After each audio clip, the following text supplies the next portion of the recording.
Five. Five is the number of the day. Welcome to the Fan2Fan 5-Minute Fridays, where we talk about a topic, a movie, a TV show, anything that we're interested, passionate about for, give or take, 5 minutes. My name is Bernie Gonzalez, and on this short episode, I talk to fellow podcaster and 80s anime fan Nick Diak. Nick and his partner Michelle Brittany are the host of the HP Lovecast Podcast. We are certainly fans of the creepy, the kooky, the mysterious and spooky, and in that fan Venn diagram of horror and anime is Vampire Hunter D, a movie that Nick holds in high regard. So Nick, frequent Fan2Fan podcast guest Josh Rapuit, and myself dig into this anime vampire classic. Here we go.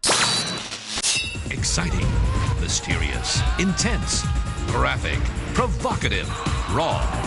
This is no ordinary animation. This is the exotic, bizarre, and beautiful world of Japanese anime. With these state-of-the-art sci-fi classics, you will enter a world beyond imagination, a future out of control, and an experience you will never forget.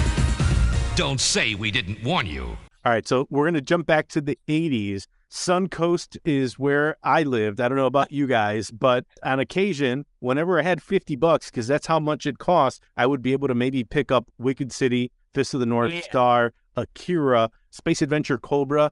The movie that you brought up, Nick, Vampire Hunter D, the 1995 anime.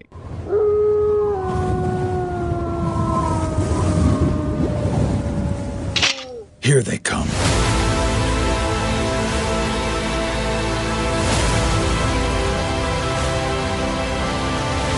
You're a professional hunter, aren't you?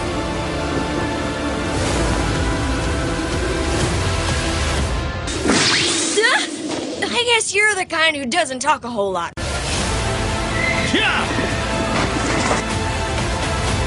I need the best hunter I can find. She's been infected with vampirism! It's time to return to the world where you belong! Vampire Hunter D holds a big place in my heart. I actually haven't read the manga, I haven't seen the sequel or anything, but for me as a 90s kid, in the 90s, the Sci-Fi Channel was like the best channel ever. And they would do Saturday anime, and then they would do a week of anime in the summer. And that's how I got exposed to anime, was through Sci-Fi Channel. I probably watched a little bit of Robotech before that and whatnot, but like a conscious effort. I want to see anime. I want to explore it. You know, in the 90s, it wasn't that accessible unless you had $50 at Suncoast. But Sci-Fi Channel brought it through, and I believe Vampire Hunter D is probably the first anime film I saw, even before Akira, before Ghost in the Shell, before Project A-ko and all that stuff.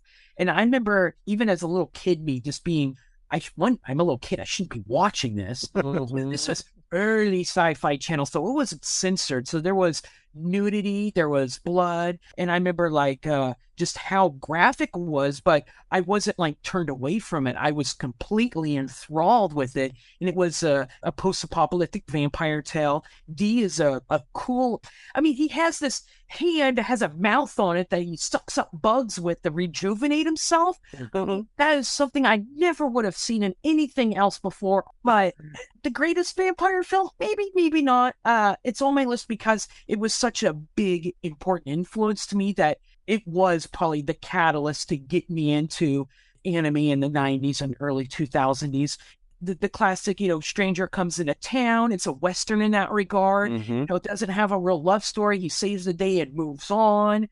It has that anime stylization. Like you brought up Wicked City, a very gory, fleshy, dark visions of, and very well detailed. I know a lot of anime is very detailed now, like, what's the one where the Attack on Titan went out? Sure. There's also what I'm going to call very 1950s, 60s style American animation where, here's the Flintstones reusing the same scenes over and over again. You have a lot of anime that looks like that now that just feels phoned in. Now, this was art. The late 80s, early anime films, Ghost in the Shell and Akira, are art films. They are this beautiful look at, and I would hold Vampire Hunter D at that level.